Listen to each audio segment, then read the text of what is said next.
Hi my dear friends. ఈ మధ్య చాలా ఫాస్ట్గా గ్రో అవుతున్న యాప్లో టిక్ టాక్ కూడా ఒకటి. అలానే మీ అందరికీ ఈరోజు ఒక గుడ్ న్యూస్, అలానే బ్యాడ్ న్యూస్. బ్యాడ్ న్యూస్ ఏంటంటే టిక్ టాక్ యాప్ని ఇండియా గవర్నమెంట్ నిన్నే బ్యాన్ చేయడం జరిగింది. మరి గుడ్ న్యూస్ ఏంటంటే అది పూర్తిగా బ్యాన్ చేయడం జరగలేదు.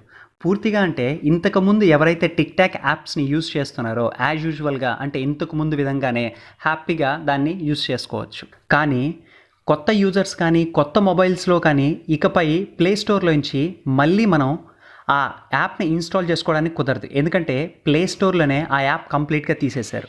మరి ఈరోజు అసలు ఈ టిక్ టాక్ యాప్ని ఎందుకు బ్యాన్ చేశారో అనే రీజన్స్ కానీ మనం చూస్తే చాలా రకాల రీజన్స్ ఉన్నాయి. కానీ దాంట్లో ఒక 3 రీజన్స్ మాత్రం చాలా ఇంపార్టెంట్. అందులో ఫస్ట్ రీజన్ ఏంటంటే అన్పార్లమెంటరీ లాంగ్వేజ్ యూస్ చేయడం, అంటే అసభ్యకర పదజాలం వాడి దాంతో వీడియోస్ చేసి పోస్ట్ చేయడం. అలానే రెండోది సెమీ సెక్షువల్ వీడియోస్ తీసి కూడా దాంట్లో పోస్ట్ చేయడం. మరి మూడోది యూత్ దీంట్లో చాలా ఎక్కువ టైం వేస్ట్ చేయడం. ఈ 3 రీజన్స్ వల్ల మెయిన్గా ఈ టిక్ టాక్ వీడియో బ్యాన్ చేయడం జరిగింది. అలానే యాజ్ ఎ సైకాలజిస్ట్గా in my point of view ఇలాంటి టిక్ టాక్ వీడియోస్ అలానే సోషల్ మీడియా ఏవైతే ఉన్నాయో ఇవన్నీ యూస్ చేయడం నాకు తెలిసి తప్పైతే మాత్రం కాదు. కానీ ఎప్పుడైతే వీటిలో మనం ఓవర్ యాక్టివ్గా ఎక్కువ టైం దీని మీద గడపడం వల్ల ఏమవుతుందంటే మనం ఎంత ఇండిపెండెంట్ బిహేవియర్ ఉన్నా చిన్నప్పటి నుంచి ఎప్పుడైతే దీంట్లోకి వస్తామో ఆటోమేటిక్గా మనం డిపెండెంట్గా మారిపోతాం. అంటే ఒకరి మీద ఆధారపడ్డాం. డిపెండెంట్ ఈజ్ నథింగ్ బట్ మనం ఒక దాని మీద ఆధారపడే విధంగా మారిపోతాం.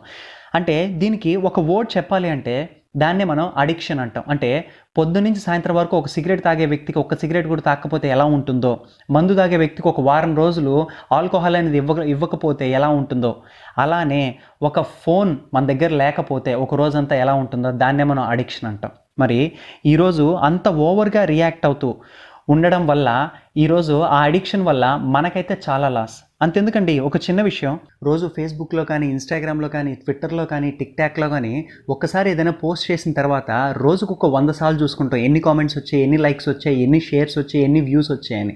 మరి దీన్నేమంటాం? అడిక్షన్ కాదా? అన్నీ మన కంట్రోల్లో ఉంటే బాగుంటుందా, లేకపోతే మనం ఒకదాని కంట్రోల్లో ఉంటే బాగుంటుందా?